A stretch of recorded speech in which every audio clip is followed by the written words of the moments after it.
really delighted to see you all here this evening. And a special warm welcome to the Vice Lord Lieutenant for Hampshire, Colonel Charles Ackroyd, and of course also to our Lord Mayor of Southampton, Councillor James Bailey. Thank you both for joining us this evening. It's really lovely to have you here. So let me introduce myself now. I'm Professor Jane Falkingham, and I'm one of the Vice Presidents at the University of Southampton, and I'm really delighted to have been asked to chair this evening. Normally our Vice-Chancellor or President would be here, but unfortunately he's in London, so I put my hand up first to be able to step in to do this, because I'm really excited about the topic and really excited to listen to our speaker tonight. And it's an honour to introduce the 36th Annual Wellington Lecture this year. So it's a tradition that goes back quite a long time, and it's one of our most prestigious lectures at the university. And we're really, really proud as a university to hold the archives for the Duke of Wellington and to make those available for public view, both papers and artefacts. And this lecture and our close collection of the Duke of Wellington celebrates that relationship between the Duke of Wellington, his family, and the University of Southampton. And the Wellington Lecture traditionally explores the life and times of the first Duke of Wellington and the far reach that the first Duke possessed in terms of his influence, even stretching now through to the current day. We're absolutely delighted that the Duke chose this year's lecturer, and a fantastic speaker talking on a fantastic and fascinating topic selected by the Duke himself. We're joined by Catriona Kennedy, Dr Catriona Kennedy, who's a reader in modern history at the University of York, and she's published widely on British and Irish history in the Revolutionary and Napoleonic period, and her books include Narratives of War, Military and Civilian Experience in Britain and Ireland, 1793 to 1815. Sounds a bit like a mastermind topic. And also Men of Arms, Soldiering in Britain and Ireland, 1750 to 1850. And her most recent book is actually on women, politics and the Irish public sphere in the Age of Revolution. So please can we put our hands together to very warmly welcome Dr. Catriona Kennedy.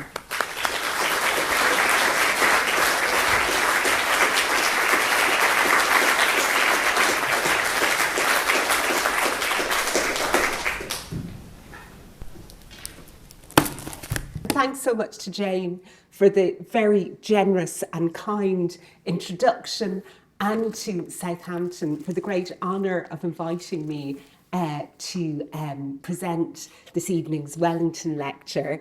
And I'd also like to thank Tasha and the team here at Southampton who have been wonderful hosts, and to thank all of you for coming out this evening for this talk. So in the closing decades of the 19th century, Irish newspapers, like newspapers across Europe, included accounts of the last remaining survivors of the Napoleonic Wars and the deaths of a dwindling band of veterans. Here, for example, we can see a short notice from the Munster Express from 1872, recording the death of a veteran named Kernan at the ripe old age of 103 in the town of Passage in County Waterford. As the newspaper observed, the long-lived Kernan had fought in the Peninsula Campaign and at Waterloo, and, quote, to the day of his death, used to give the most interesting accounts of his share in the taking of Corunna and in the suppression of the 1798 rebellion. So here was a figure that had taken part in crucial episodes in British and Irish military history. By the time of Kernan's death, and when this notice was published, the 1798 rebellion had become the preeminent site of Irish nationalist memory.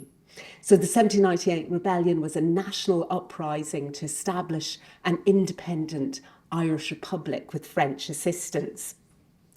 And its doomed leaders were firmly installed in the nationalist pantheon, and the phrase "Remember 98" had become a rallying cry for the independence movement.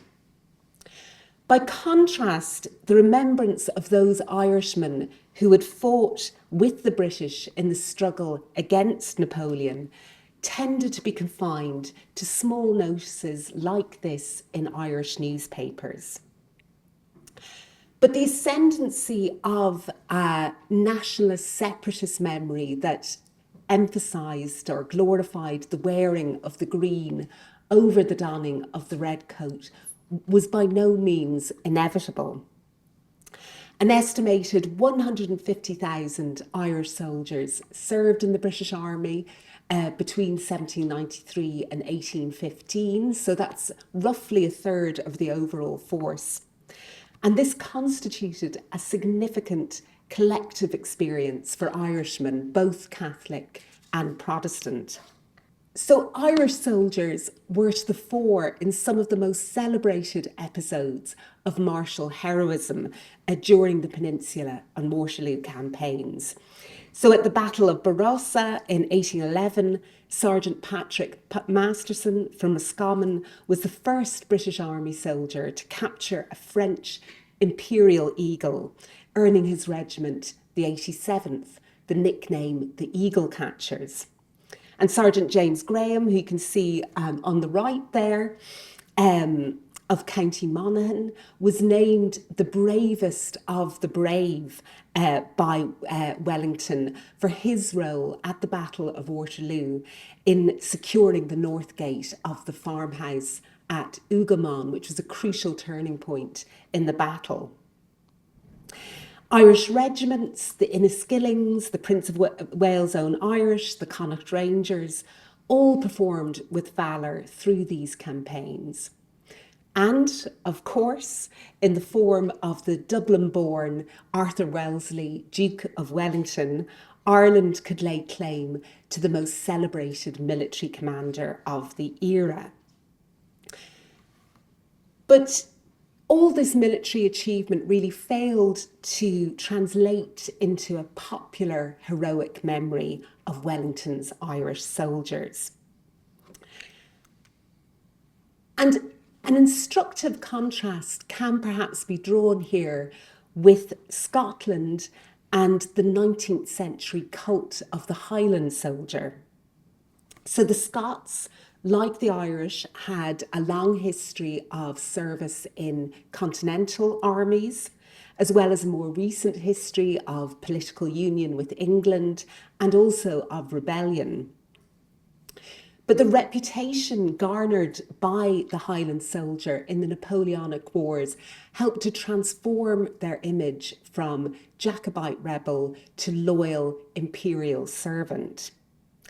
And this enabled the expression of a distinctively Scottish martial patriotism within the United Kingdom, so complete with tartan and bagpipes, as you can see in this image. And this is a martial patriotism that emphasised Scotland's partnership rather than its subordination within a larger British state. So a question that's puzzled historians is why Ireland wasn't able to follow a similar pathway, given that the military exploits of Irishmen were no less than that of Scots, and that the Irish formed a larger proportion of the British Army for much of the 19th century. Why did Irish society seem to make so little of these achievements? So in this lecture, I'd like to offer some possible answers to that question by exploring how Wellington's Irish soldiers were represented and remembered in the decades following Waterloo.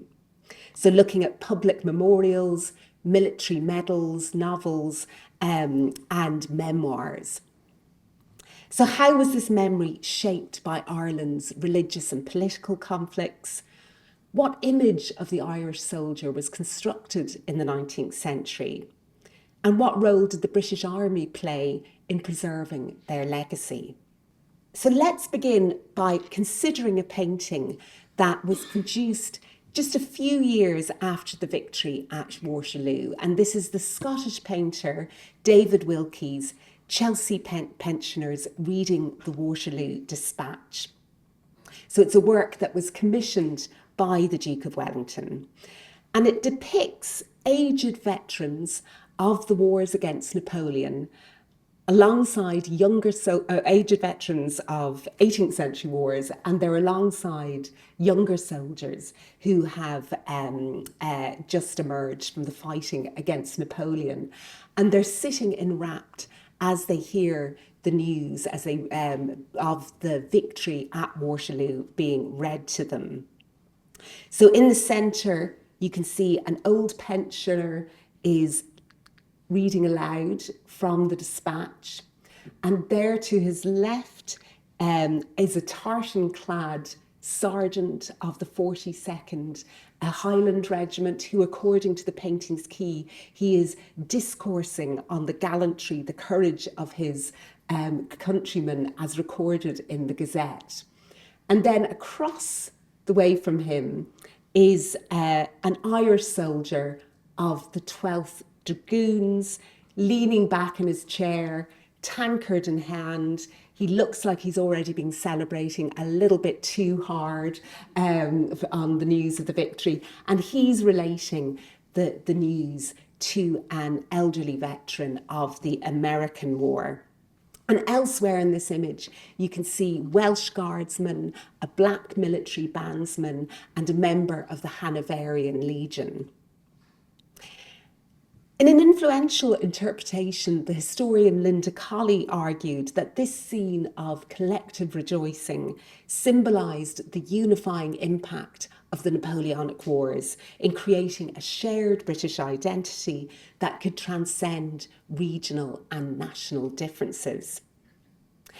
Yet, as Colley also noted, despite the significant role played by Ireland in fighting and winning these wars, the Catholicism of the Irish majority and the self-image of the Irish themselves ultimately excluded them from this Britishness forged by war. So for much of the 18th century, Irish Catholics had been subject to a series of penal laws that forbade them from voting, practicing their religion, owning land, bearing arms, and serving in the army. From the 1770s onwards, those restrictions had been gradually relaxed as the British state recognised Ireland as a significant untapped resource of military manpower. So Catholics were allowed to enlist in the ranks from 1778, and from 1793 they were allowed under certain conditions to hold commissions in the British Army. The 1801 Act of Union that created the United Kingdom of Great Britain and Ireland had been passed with the tacit promise that it would be accompanied by full Catholic emancipation. So that would mean Catholics being able to sit in Westminster. But it was a promise that wasn't fulfilled until 1829, after decades of Catholic campaigning. So that failure is widely seen as embittering the union between Britain and Ireland at the outset. And as Catholic campaigners repeatedly pointed out, the failure was all the more egregious given the significant role that Irish Catholic soldiers had played in securing British victory against the French. So as an Irish ballad from the 1820s complained, "O Wellington, sure you know it is true, in blood we were drenched at famous Waterloo. We fought for our king to uphold his crown. Our only reward was Papists lie down." But claims that the contribution of the rank and file soldier had been ignored by an unfeeling and reactionary post-war British state were not restricted to Ireland. Across the United Kingdom, the period after 1815 saw mass demobilisation and a severe economic depression and a clamour for political reform to which many former servicemen responded. So the fact that the brutal suppression of the mass protest in favour of manhood suffrage at St Peter's Field in Manchester was ironically labelled the Peterloo Massacre underlines that impression that the wartime sacrifices of ordinary people were not going to be recognised by a fundamental rethinking of the political and social order. And official commemorations were reluctant to frame the Napoleonic Wars as a people's war. It wasn't until after the Crimean War in the mid-19th century that the names and services of the common soldier would gradually come to be recognised.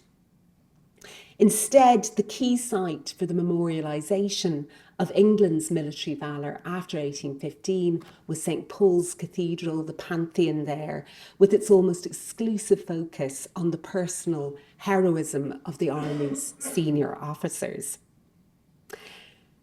So in Ireland, this tendency to restrict commemoration to military elites meant that the memorialisation of Ireland's military contribution centred largely on the Protestant officer class. Though Catholics had been allowed to hold commissions from 1793, their overall numbers remained small. By contrast, Irish Protestants, who made up around 6 to 7% of the total population of the UK in 1800, comprised an estimated 33% of the British Army officer corps. So Irish Protestants were really disproportionately represented amongst the officer corps in comparison to their population size. And that was a trend that would increase over the course of the 19th century. So Irish Protestants have been compared with the Prussian Junker class as an example of a highly militarised social caste. And from the 1850s, the depositing of colours of the Irish regiments in St Patrick's Cathedral in Dublin would really affirm this very intimate connection between the Protestant Church of Ireland and the nation's military heritage. And it's a connection that may have begun as early as 1811, when the 87th Regiment laid up its colours in what would be called the nation's Valhalla. On a more modest scale, as in Britain, the wartime deaths of Irish officers were privately commemorated in memorials erected by their families in churches and graveyards across the country. And it's been estimated that somewhere over 900 Irish officers were killed during the Peninsula and Waterloo campaigns. And those memorials, those small personal family memorials, really attest to the profound impact that those losses must have had on what was quite a small and tight-knit community. You can see here, for example, a memorial plaque from St Peter's Church in Bandon in County Cork, where there are plaques commemorating two of the sons of the Earl of Bandon, Francis Bernard, who died of fever in 1813 while serving in the Peninsular Campaign, and his brother Henry Boyle Bernard, who was killed at Waterloo, aged only 17. And their mother reputedly died of grief only a few weeks after learning the news of her youngest son's death at Waterloo. Unsurprisingly, though, the focal point for Irish commemoration of the victory against Napoleon would be the country's most celebrated military hero, the Duke of Wellington. Although his public opposition to Catholic emancipation up to 1828 made him quite a politically divisive figure in Ireland. So the foundation stone for the Wellington testimonial was first laid in Phoenix Park in Dublin in 1817, but because of insufficient funds, it actually wasn't completed until 1861, and it was originally meant to include an equestrian statue of Wellington, and that was never included. The testimonial did, however, recognise Wellington's role, however late and reluctant, in the passing of Catholic emancipation as Prime Minister, which had won him the cautious gratitude of Catholic leaders. So alongside, at the bottom of the obelisk that makes up the testimonial, are three brass friezes, one that commemorates Wellington's victory at the siege of Seringapatam in 1799, another commemorating Waterloo, and then this final frieze which depicts Wellington accepting the civic crown from Britannia and presenting the scroll of freedom to Hibernia in recognition of his role in the passing of Catholic emancipation. During Wellington's lifetime, Phoenix Park in Dublin, where the testimonial was situated, was also the site of an annual military review marking the anniversary of his victory. This military spectacle involved a reenactment of the Battle of Waterloo by the regiments of Dublin's garrison and the occasional appearance of veteran soldiers and even veteran horses from the battle. And for many years, the review attracted a politically mixed audience. It was understood as being just a good day out. But from the 1840s, as a more assertive nationalist movement emerged in Ireland, this perceived yoking of the Waterloo anniversary to the British garrisoning of Ireland and a kind of Dublin Castle loyalism provoked the antipathy of nationalist commentators. So when it was announced following Wellington's death in 1852 that the review would be discontinued, the nationalist newspaper, The Nation, welcomed the demise of this gallant spectacle that was supposed to emblematise, quote, the triumph which our courage, our blood and our money had helped to achieve. So using very strong language here, we once, the article continued, gazed upon the mimic battle, but we are sorry to say we brought away no other trophies than a picked pocket, a dislocated shoulder and aggravated disloyalty, and we marched home with the feeling that the whole spectacle was slavish, disgusting and un-Irish. So by the 1850s then, the memory of Irish service in the Napoleonic Wars appeared to be closely identified with Protestantism, loyalism and unionism.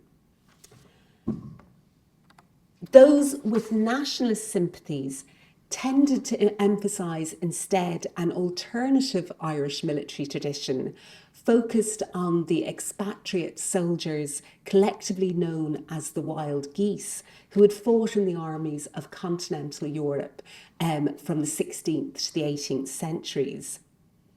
So these men had often fought against the British Army, most memorably perhaps at the Battle of Fontenoy in 1745, where the role of the Irish Brigade in securing French victory would be celebrated by nationalists as the pinnacle of Irish military valour. So for groups such as Young Ireland, who championed a much more muscular and martial form of Irish nationalism, this continental tradition provided a source of inspiration. And accounts like this of Irish service in the continental armies, this is Cornelius O'Callaghan's History of the Irish Brigades in the service of France, they would be very positively reviewed in the nationalist press. So by the mid-19th century, Ireland's military heritage was split into separate and competing unionist and nationalist traditions, one focused on the British Army, the other on continental Europe. And this stands in contrast to Scotland, where from the early 19th century onwards, they were able to construct a continuous Scottish martial tradition that connected together Caledonian resistance to the Romans, the Scottish Wars of Independence, Scottish service in Europe, the Jacobite rebellions, and the Napoleonic service of the Scottish soldier. That cult of the Highland soldier, though, didn't emerge organically. It was the product of a concerted effort on the part of the Highland Society of London, in particular, to fashion a Scottish identity that was loyal, British and imperial. So founded in 1778, the Highland Society, as well as advancing Scotland's military reputation, also was concerned with promoting Gaelic culture, music, the language and so on. And you can see here a medal that it issued in 1801 to commemorate the 42nd Highland Regiment's celebrated role at the Battle of Alexandria in Egypt. And it's depicting this kind of very brawny, kilted Highlander there with an almost limboing French soldier that it's beating into submission. But as you can see here, the motto around the edge is in Scottish Gaelic, and it reads, to the heroes who gained victory in Egypt. And this was a very rare example before the issuing of the Waterloo Medal in 1816, of a medal that was issued to all ranks, not just the officers. So it was including ordinary Scottish soldiers in this kind of celebratory cult of Highland warriordom. And that cult of Highland warriordom would be further promoted in works such as Major General David Stewart of Garth's sketches of the Highlanders of Scotland and of the military service of the Highland regiments, first published in 1822.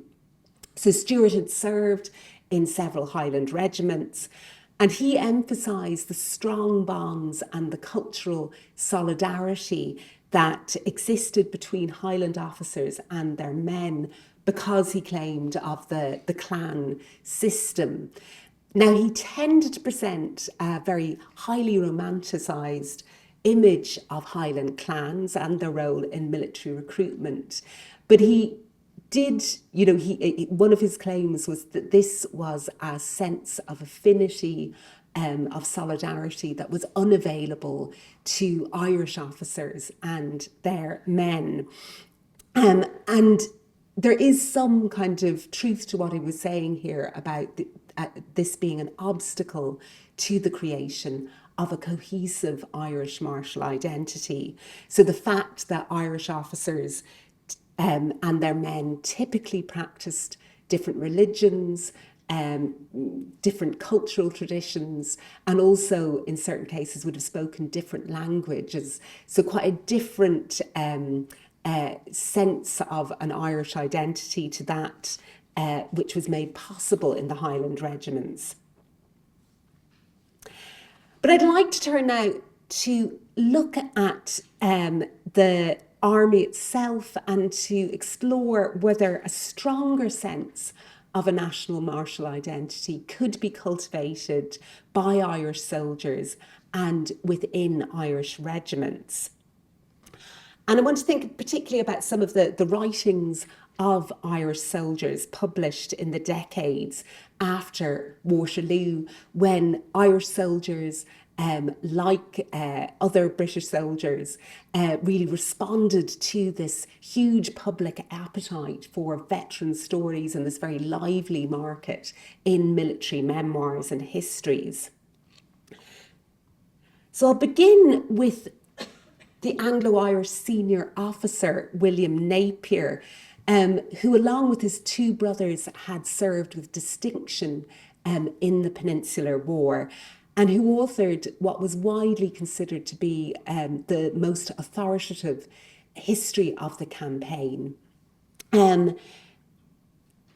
But although Napier was Irish and he himself was closely connected to the Irish kind of separatist movement, so his cousin was Lord Edward Fitzgerald, who was one of the leaders of the 1798 rebellion, but he really made very little effort in this monumental 6-volume history to foreground the sacrifices or the exploits of the Irish soldier.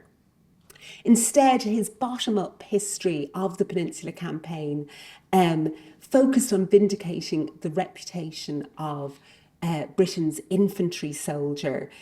And as he observed in probably the most famous line from the history, this was a soldier who had fought courageously, quote, under the cold shade of the aristocracy, even though no honours awaited his daring. So this Napier was offering this kind of politically liberal history of the peninsula that was quite critical of certain aspects of the post-war British Army and state.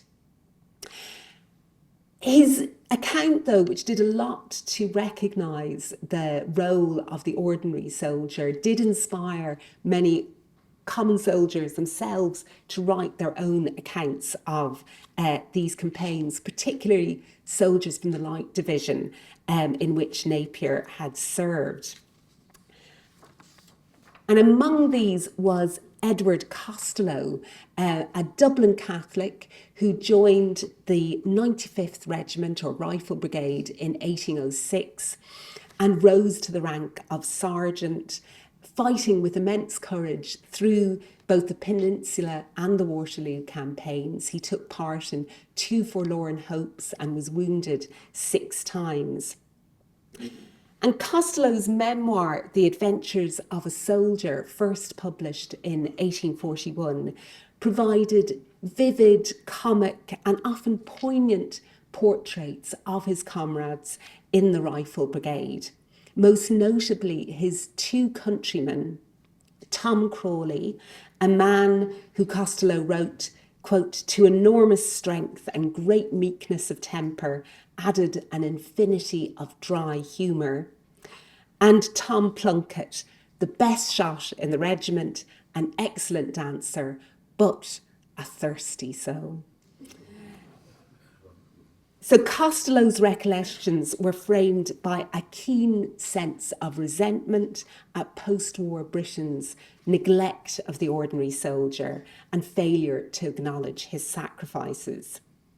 It was men such as Crawley and Plunkett, he insisted, quote, whose stubborn spirits and perforated bodies formed keystones for the fame of our immortal Wellington. And in telling their stories, Costello hoped to rescue his comrades from oblivion. And his account was clearly coloured by his own very difficult post-war experiences in which he was reduced to poverty and near starvation at various points. And what emerges again from his memoir is a real sense he stayed in London after the wars and formed a close-knit community with other veterans of the wars. And it's really that kind of sense of veteran solidarities and labouring class grievance that emerges in his memoir, rather than any sense of an Irish martial identity or any effort to kind of promote the particular characteristics of the Irish soldier.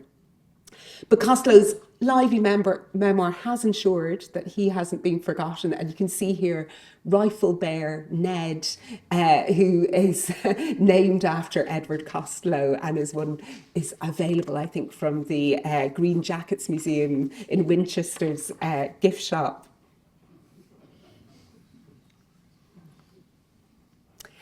The distinctive qualities of the Irish soldier would be more vigorously championed in William Grattan's efforts to vindicate the reputation of his regiment, the 88th or Connacht Rangers.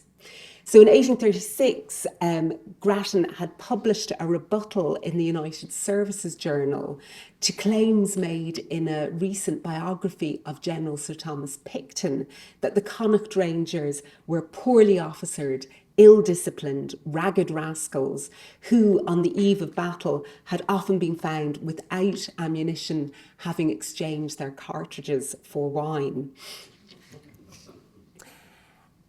So Grattan clearly felt compelled, with the support of other officers from the Connacht Rangers, to rebut those accusations. And because the Connacht Rangers were considered the most Irish of the Irish regiments, this was both a kind of affair of regimental honour, but also Irish national honour. And so Grattan's defence of the regiment involved a much fuller description of the specific merits of the Irish soldier. So in his Adventures with the Connacht Rangers, first published in 1847, Grattan reproduced what was by then a fairly well-established stereotype of the comic, roguish Irish peasant. And so his account was kind of replete with anecdotes of light-hearted Irish soldiers outwitting and amusing their officers with their japes and verbal blunders. So the defining characteristic of the Connacht boys, according to Grattan, was, quote, that they were a parcel of lads that took the world easy, or as they themselves would say, aisy. So for Grattan, it was this natural gaiety and hardiness, a product of the impoverished conditions in which he had been raised, that distinguished the Irish soldier. So as he would go on to write, quote, "Give him his pipe of tobacco, and he will march for 2 days without food and without grumbling. This will not be so easy of accomplishment to the English soldier. Early habits have given him a relish for good eating and plenty of it too.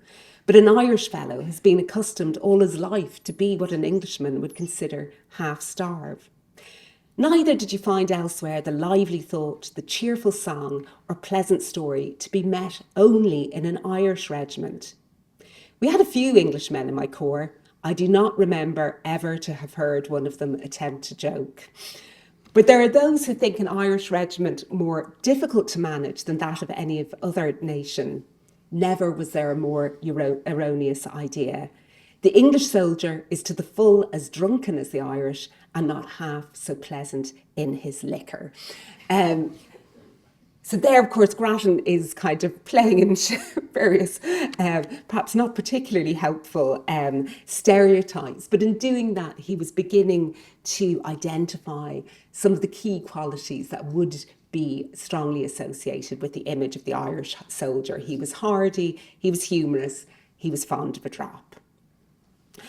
In his memoirs, Grattan also emphasised the regimental Irishness that was cultivated by the 88th, which involved incorporating national symbols like the harp into their regalia, celebrating St. Patrick's Day and playing Irish airs, having them played by the regimental band.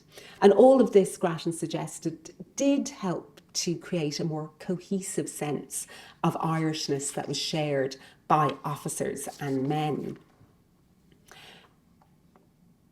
And similar invocations of Irish regimental nationality can be found in the other Irish regiments. So in an example of the selective co-option of elements of Irish language and culture into the British Army, the 87th's battle cry, Fog an Ballach, or clear the way, which is an Irish language phrase, and that they had famously roared at the Battle of Barossa in 1811, would become the unofficial motto of the regiment, and in the 20th century would become the motto of its successor regiment, the Royal Irish. And you can see here Fogabala just there at the bottom of the colours.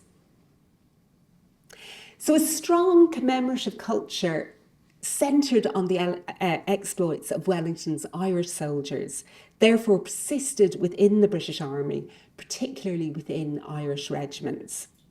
So throughout the 19th century and right up to the present, the 87th and later the Royal Irish have commemorated Sergeant Patrick Masterson of Roscommon's capturing of the Imperial Eagle at Barossa by marking the anniversary of Barossa Day by drinking punch from a Barossa bowl while the Barossa air is played, as their most junior officer recounts the events leading up to the capture of the Imperial Eagle.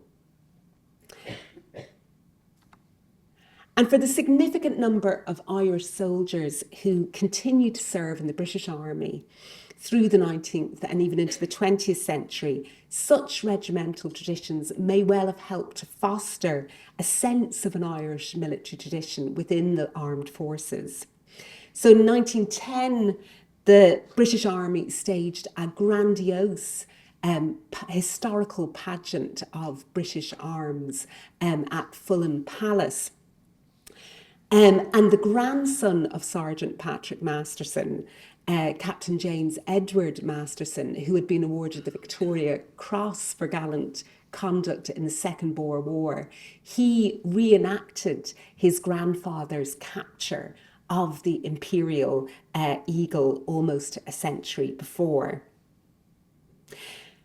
So we can see here how it was often in the British Army and amongst British military veterans that the memory of Irish service in the Napoleonic Wars was kept alive.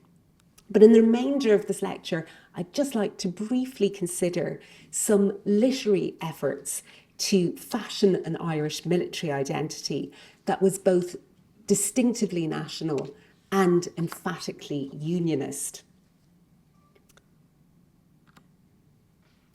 So two Irish Protestant writers in particular, William Hamilton Maxwell and Charles Lever, were responsible for pioneering a hugely popular genre of Irish fiction, and that was the comic military novel, which is commonly described using just one adjective, and that adjective is rollicking. So as you can imagine, it's kind of tales of daring do and drunken nights and dueling and all sorts of chaos. So both Lever and his friend and mentor Maxwell were associated with the Dublin University magazine, which had been set up in 1833 and was known for being robustly Protestant and Tory. But what it was trying to do, a little bit like the Highland Society, is it was trying to ground Irish unionism in an appreciation of Irish culture, history, tradition, including the history of its service in the British Army. So Maxwell was an Anglican cleric who had been born in Newry, and he would write various military-themed works, including a biography of Wellington. But his most highly regarded work was his 1842 novel, The Fortunes of Hector O'Halloran and his man, Mark Anthony O'Toole. So this novel sees the protagonist, Lieutenant O'Halloran, who's the son of an Irish Protestant army officer, and his joining the final stages of the Peninsula Campaign with his family's Catholic servant, an orphan called Mark Anthony O'Toole. And over the course of several escapades, they fall in with a band of Spanish guerrillas, see action at the Battle of Vittoria, are captured by the French during the siege of San Sebastian. Maxwell portrays a kind of rapport between O'Halloran and O'Toole that seemed to kind of offer an idealised paradigm of the relationship between the Protestant officer and the Catholic rank and file.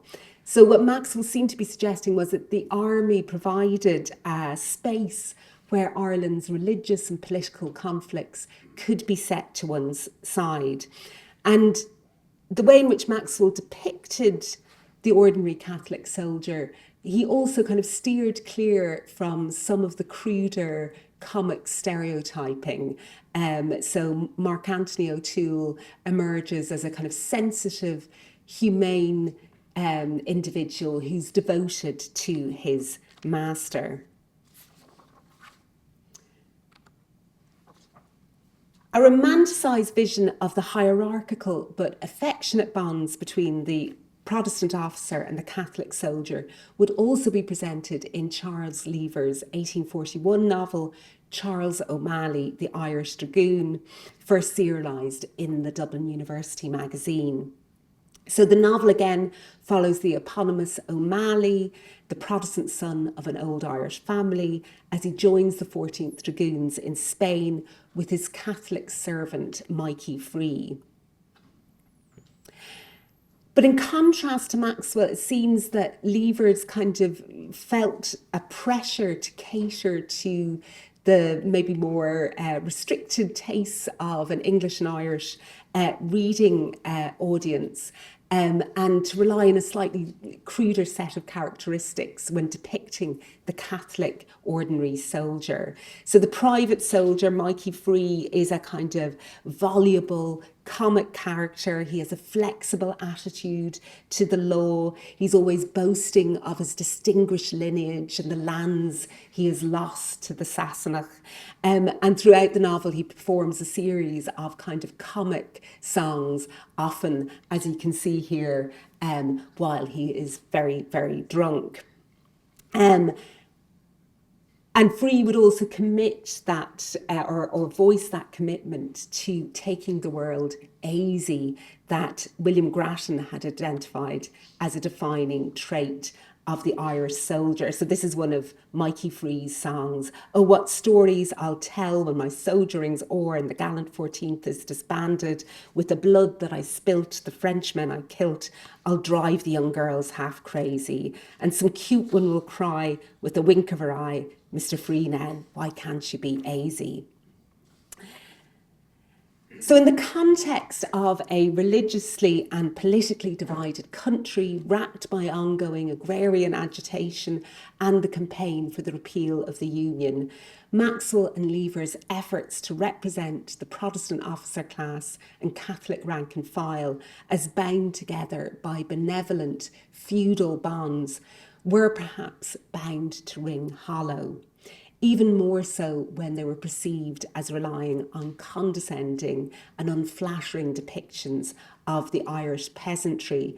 So that these kind of rollicking tales would be denounced by Irish politicians like Daniel O'Connell and by nationalist newspapers like The Nation, who said that all they offered was a form of pantomime Irishness. But despite the admonitions of Irish nationalists, Irishmen continued to enlist and serve in the British Army in significant numbers throughout the 19th century, though their numbers would fall in the aftermath of the Great Famine.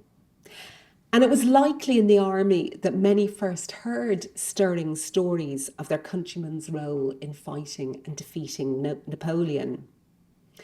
No doubt there were also veterans of the war, like the first one we were introduced, the 103-year-old, who liked to entertain their local communities with stories of their exploits during this period.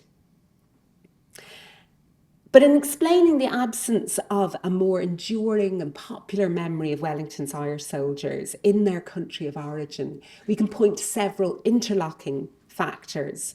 So prior to the Crimean War, there was a marked reluctance on the part of the British state and civil society to celebrate the service of the ordinary soldier. So in Ireland, that meant that commemoration tended to focus narrowly on military elites rather than the bulk of the Irish soldiers who had fought with Wellington. But we might also point to a failure of insight and imagination on the part of Irish Protestant elites in not doing more to recognise the services of the Catholic rank and file or to fashion a more inclusive martial Irishness. Ireland's seemingly intractable religious and political divisions, of course, rendered such a task difficult. The relations between Irish Protestant officers and their men could not easily be framed in terms of ancestral loyalties and cultural affinities in the way that the relations in Highland regiments could be. The efforts of Maxwell and Lever to present Irish military service in such terms were ultimately too detached from the realities of Irish life to be able to resonate beyond a limited audience of Irish and English readers. And the promotion of a rival military tradition by Young Ireland and other nationalist groups would mean that the feats of the Irish Brigade at Fontenoy likely came to loom larger in the Irish national consciousness than those of the Connacht Rangers at Fuentes Donoro. Consequently, it was in the army and in Britain that Wellington's Irish soldiers were most likely to be remembered. So when George Alfred Henty, who was this hugely prolific author of kind of military adventure stories for boys at the end of the 19th century, when he turned his attention to the Napoleonic Wars in these two novels, he actually made his protagonist an Irish Catholic officer, quite a rare figure at the time. And he was clearly trying to stimulate unionist sentiment amongst Ireland's youth by reminding them of their countrymen's role in Britain's military triumphs. But the novels appeared just as the commemorative fervour leading up to the centenary of the 1798 rebellion was really reaching its height, and also as there began a really concerted campaign against British Army recruitment during the Second Boer War. In the 20th century, while Wellington's testimonial continued to stand in Phoenix Park, the men who served under him were marginalised within the national narrative of the newly independent state. So in 1906, this plaque to James Graham, the bravest man at Waterloo, was erected at the Royal Hospital Camanum in Dublin, where Graham had died. But it was removed in 1928 to a Protestant church in Graham's hometown of Clones in County Monaghan because of uncertainty about the future of the Royal Hospital in the Irish Free State. And it's only in recent decades that a more pluralistic and less politicised approach to Irish history has allowed a space for a reassessment of Ireland's complex military past. So in 2015, a bilingual plaque was unveiled to James Graham at the Royal Hospital Camanum in Dublin, almost a century after the original had been removed. And I think, in a way, that the unveiling of this plaque suggests that the memory of the Irish contribution in the Napoleonic Wars may be entering a new phase, maybe not one of celebration, but certainly one of historic recognition. And in the end, the stories of Wellington's Irish soldiers were not forgotten so much as dispersed, preserved in fragments across regimental traditions, military memoirs, popular fiction and family lore, but never fully gathered into a coherent or widely accepted national tradition. That absence speaks less to their significance on the battlefield, I think, than it does to the contested terrain of Irish identity in the long 19th century. Thank you very much.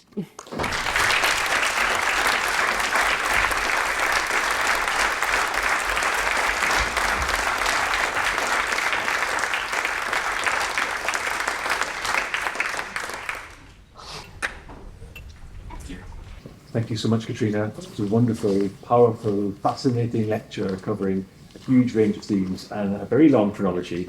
So now we've got a few moments, not as long a chronology as you, I think, for questions from the audience. I feel there are lots and lots. Maybe we can start with Peter over here. So if you just wait for the microphone. Hello. Thank you for a fascinating lecture. I think it's understandable that Irish Catholics would not want to celebrate Irish service to the British state, given what the British state did to them in the early 19th century. But I wonder whether Irish Catholics identified with their fellow Catholics abroad who were either opponents or victims of the Napoleonic regime. I'm thinking here not just of Austro-Hungary, which fought against Napoleon, but also Catholic parts of Europe that he invaded, including Spain, and above all Italy and the Papal State, where, of course, Napoleonic regime was responsible for the kidnapping of a pope and the seizure of his archives. It's a great question, yes, and it is one of the really interesting things about the accounts of Irish Catholic soldiers in Portugal and Spain is that the British soldier, the English and the Scottish soldiers would often note how much better they were treated than the Irish Catholics, because they were seen as co-religionists by people on the Iberian Peninsula. And there is some sympathy with them, but actually, I mean, interestingly enough, in Irish Catholic memoirs, they also repeat a lot of the kind of negative stereotypes about the Spanish and the Portuguese, about the filthiness of the country, a certain amount of, I suppose you have to imagine for Irish Catholic soldiers, it would have been a shock for them going to the peninsula and seeing the full magnificence of open Catholic worship. They've come from a country where Catholicism is very much a subterranean religion, where open worship has been possible for nearly a century. So I think they're also slightly unsettled by that. But the interesting question as well is, there are still, of course, Irish Catholics who are fighting with Napoleon's brigade against the British certainly in the peninsula. And there's a very interesting episode where a former leader of the 1798 rebellion encounters a priest in Spain, and the priest starts haranguing him and saying, "Why are you fighting with Napoleon against us? Surely what we're trying to do in resisting Napoleon is what you were trying to do in resisting the British in 1798. So yeah, it does complicate, some of the kind of sense of affinity and solidarity with different nations. Thank you very much. A very, very interesting lecture. You didn't quote the quote attributed to Wellington about his Irish troops, which I'm sure you're familiar with. What was his view of the quality of the Irish troops? Were they better or worse than the other troops under his command? I've struggled to get a clear sense of, it's a great question, and I was kind of searching because I thought this would be something that would be of interest. But I've struggled to really pinpoint whether he had a sense of the Irish troops as a distinct entity outside the Irish regiments, because of course they're spread through all the different regiments of the army. So it isn't clear that he had particularly well-developed opinions. I don't know. Well, yes, although the other quote attributed to him, of course, would suggest that he had a complicated relationship with his country of birth, yeah. And thank you for a very enjoyable lecture. It's really informative. I loved it. I was wondering, do you have any records of women who'd followed their husbands, boyfriends, and were then working their way through Spain in the Peninsular Wars? Irish women. Oh, I'm trying to think of Irish. I'm sure there will have been. Yeah. And I'm almost certainly. And yes, there is a kind of. If you think of Thackeray's Vanity Fair, he took, well, I was thinking more of the ordinary rank and file there. Yes, definitely in memoirs it does come up quite. There are mentions of Irish women who have followed them out there. So. So you can actually trace some of those accounts or records of them. Well, you could certainly, I suppose, piece together material from references in the memoirs. There's a wonderful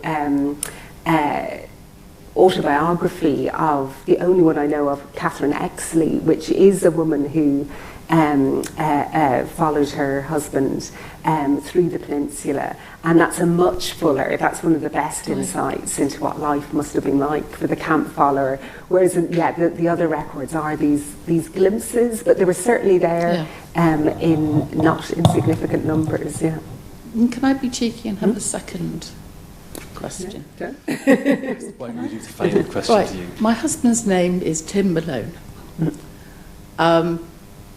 When I first met him, he had 4 uncles who'd fought through the Second World War in various bits, a grandfather who'd fought in East Africa and in the Boer War, and certainly the family had been in India as well. So this is a family that may well have been in the Peninsular Wars, having started and saying, right, but they never went back to Ireland. They were from Clare, but none of them ever went back, as far as we know. So, do you know when they moved from Clare, or at what point? Well, that's all a bit hazy. I know a bit more about the family in India, and then obviously we know it was an army family. Yeah. The whole family through generations. So I definitely, and you see that with, Patrick Masterson and his grandson 100 years later, in the army. It's definitely, as I was saying, very strong amongst Irish Protestants. I don't think they were Protestants. No, but... So they obviously gone with... they weren't... No, they were definitely soldierly families, or in the forces families, but coming up through the rank and file. And I think that would be how a lot of these kind of memories would be preserved through kind of family traditions, I imagine, without necessarily filtering or circulating more publicly. It hasn't followed through into this generation. It stopped at the end. Second World War, which I'm practiced now. So I think we're going to have to... Thank you so much. Catriona, it wasn't part of your brief to be a family historian, as well as give it a fantastic lecture. So one of the things that occurred to me when we were talking was not just the wonderful kind of canvas that you painted for us, but also the fact that you could relate Wellington studies, very much a lecture rooted in Wellington studies, as it were, and sort of draw lessons and kind of shed light on a much broader set of themes and really important issues. So thank you so much. From the History Department here at the University, we thank you very much for participating. Thank you.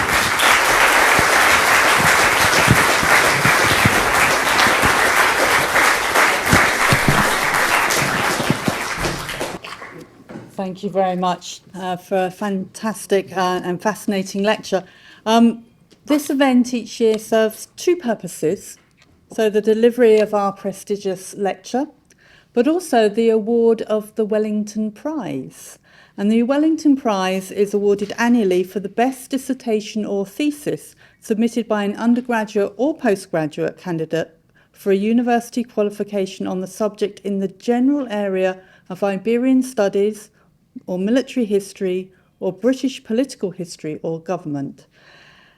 And a huge thank you to the current Duke of Wellington for his ongoing support of this prize. The Duke passes on his sincere apologies for not being here this evening. He's been called to an important commitment in his role as a crossbench member of the House of Lords. And I think, unfortunately, the House of Lords does trump Avenue Campus.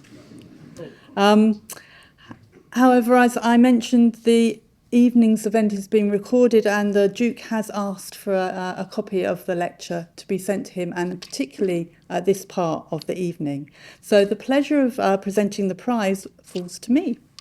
So I'm very pleased to announce that this year's Wellington Prize has been awarded to an undergraduate dissertation entitled Defining Britishness, Capitalism as the Catalyst of a Flexible and Ambitious National Identity, 1700 to 1850, the Case of Scotland and Ireland. So very relevant for tonight's talk. And I'll just quote some of the comments from the examiners. The study offers a well-argued eloquently written and very well researched reinterpretation of the construction of Britishness. The examiners praised it as a truly audacious undergraduate dissertation with a remarkably ambitious scope and chronology. The range of primary sources researched include contemporary correspondence, the press, pamphlets, travelogues, parliamentary debates, and satirical prints. And they considered the dissertation to be deeply impressive. This is matched by the originality of the argument and the power and the authority of the prose. You rarely read such fantastic comments by examiners, I have to say. I've been in academia for over 30 years, and I don't think I've read such words of praise. And I completely agree that this dissertation has been judged to be impressive in its terms of research, intellectual maturity, and independent thinking. So it gives me great pleasure to introduce and to award the Wellington Prize to the author of this amazing piece of work, Benedict Nelson. Benedict.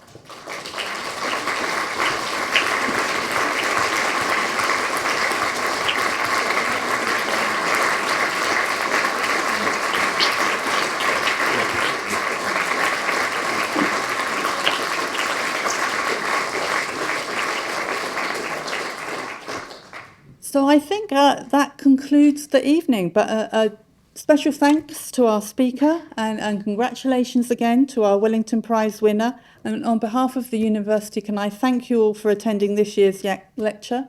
It's been a real privilege to host this evening's event. I hope the Vice-Chancellor gets called away again next year and I can do it again. We look forward to seeing you at next year's lecture, if not before, and I wish you all a very safe journey home. Thank you. Thank you.